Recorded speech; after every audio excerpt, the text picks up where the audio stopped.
Hello, everyone, and welcome to the Christian Nationalist Party podcast. It's Election Day 2022. Welcome to another episode. I am your host, Jeremiah Stamper I. I am president and founder of the Christian Nationalist Party.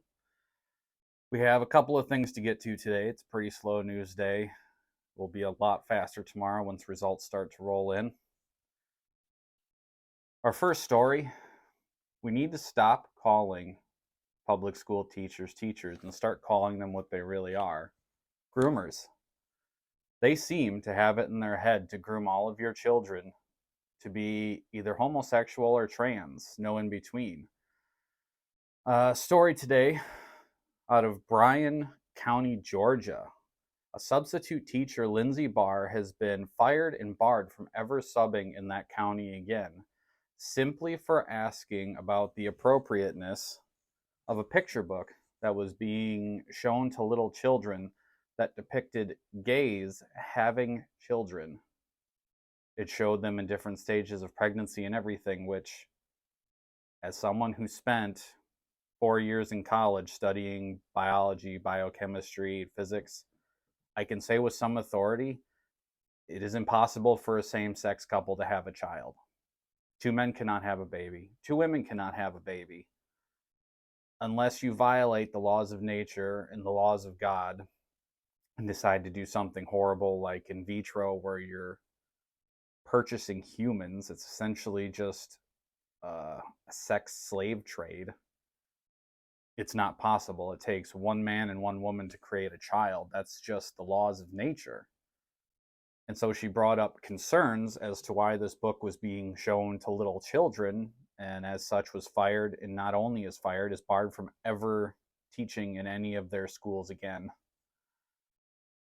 It is very clear that public schools are just full of groomers now.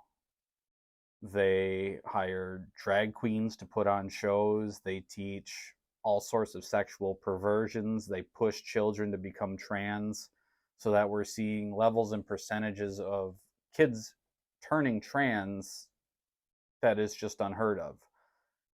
If this mental illness had existed, and yes, it is a mental illness, it's gender dysphoria. They just gave it a new name, but crap by any name is going to smell like crap. If this mental illness has existed throughout history, we would see rates of this mental illness relatively consistently throughout history, whether that be in suicides attributed to it, in mental hospitals, people being put into those hospitals for it. The percentages would not change much.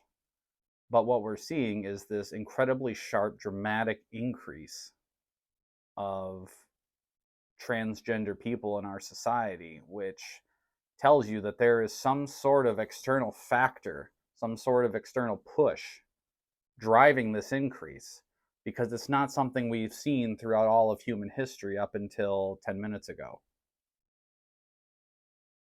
So, what's going on? I would argue that first off, there's a lot of social pressure because kids see that these people can essentially do anything they want.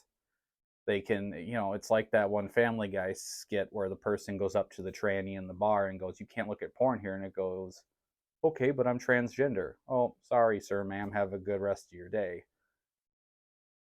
That's not that far off. And what kid doesn't want to get away with anything, and then not only get away with anything, to be praised for it? These people, they don't only get away with their perversions and the horrible things they do, and child touching and cross-dressing, sodomy, all forms of evil. They're actively and openly praised to do those things. They make money to do those things. So any child who wants easy street, who wants to get away with everything, of course they're gonna see that socially and go, "Hey, I should do the trans thing." Even if they're not thinking that implicitly, something in their subconscious has to be pushing them to do that.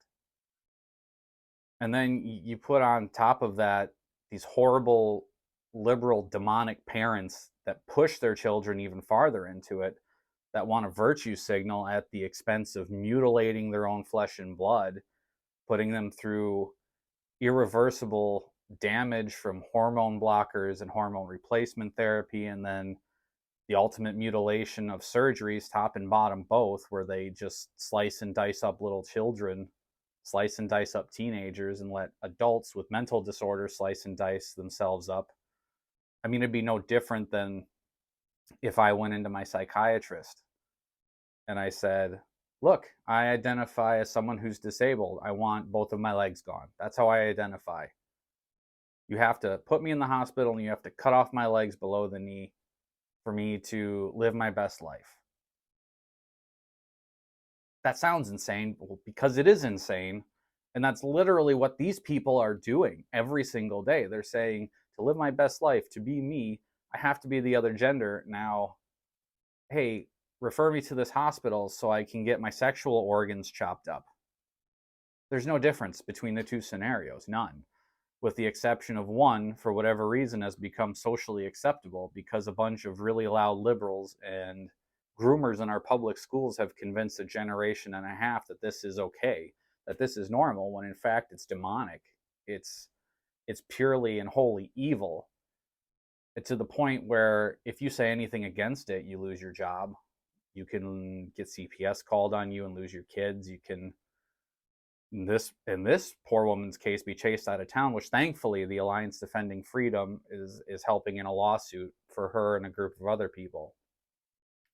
But it's very slow going because so many judges that were put in place, in the Clinton era, Obama era, that are incredibly liberal and don't follow the rule of law. They follow whatever is the SJWs, social justice warriors, political lines at that time, which is incredibly disgusting in and of itself. But that's a whole nother topic, whole nother debate.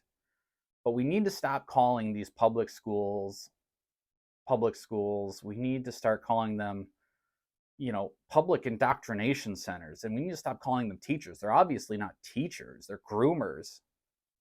They're people who are trying to turn your kids into easy prey for pedophiles, who are trying to destroy their minds, destroy their souls. If you have any ability to take your kids out of public school, you need to just do it. If you don't, go to every single board meeting, every single PTA, and be loud.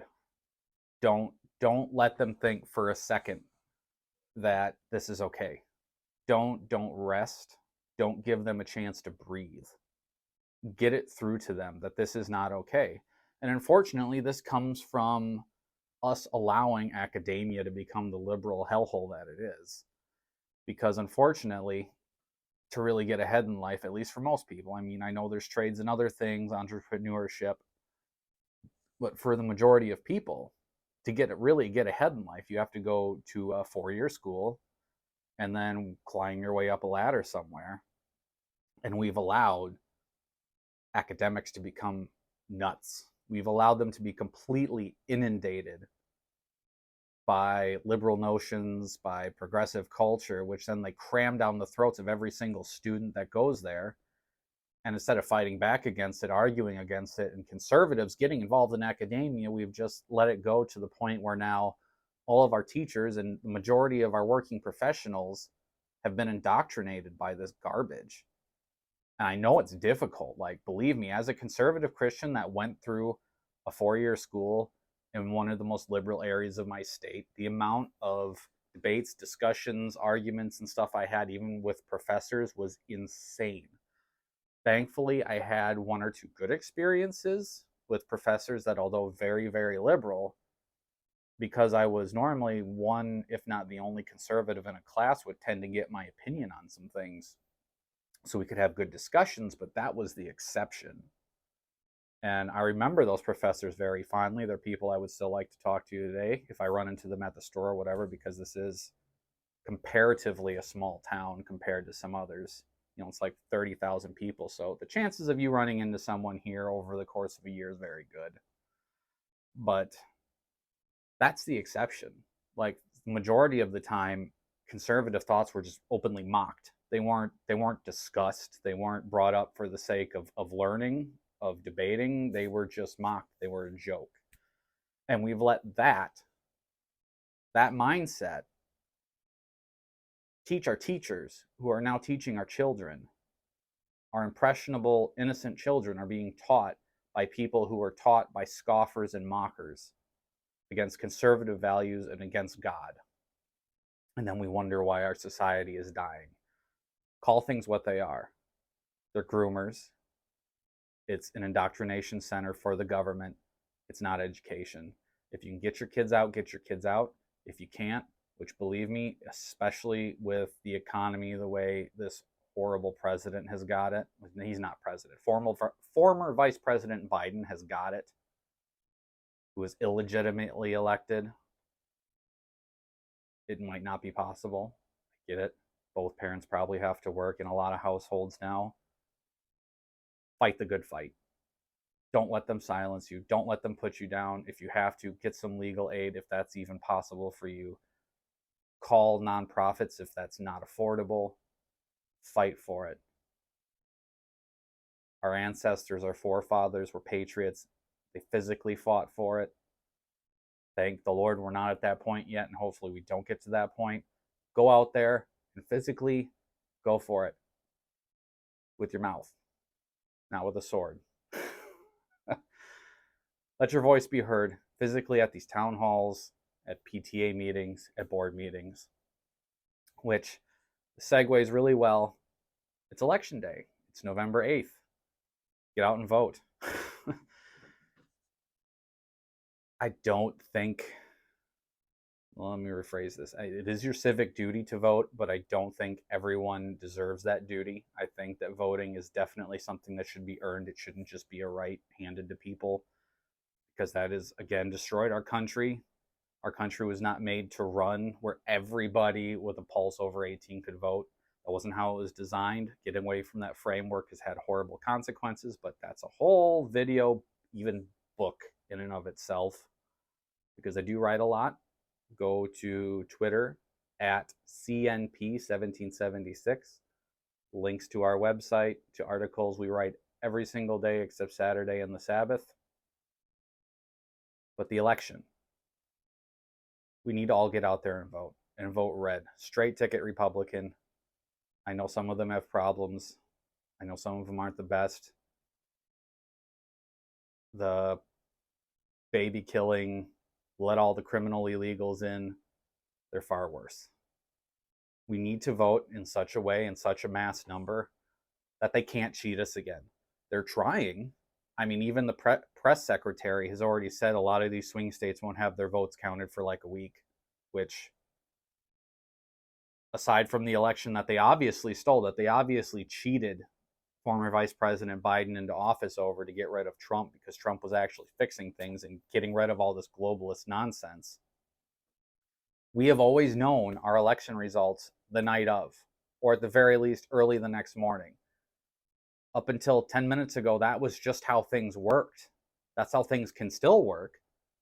But by them giving themselves this week after and this month before, it gives them every opportunity to cheat. So they can do exactly what they want, no matter what you say, no matter what I say, no matter what the neighbors say, no matter what the community wants.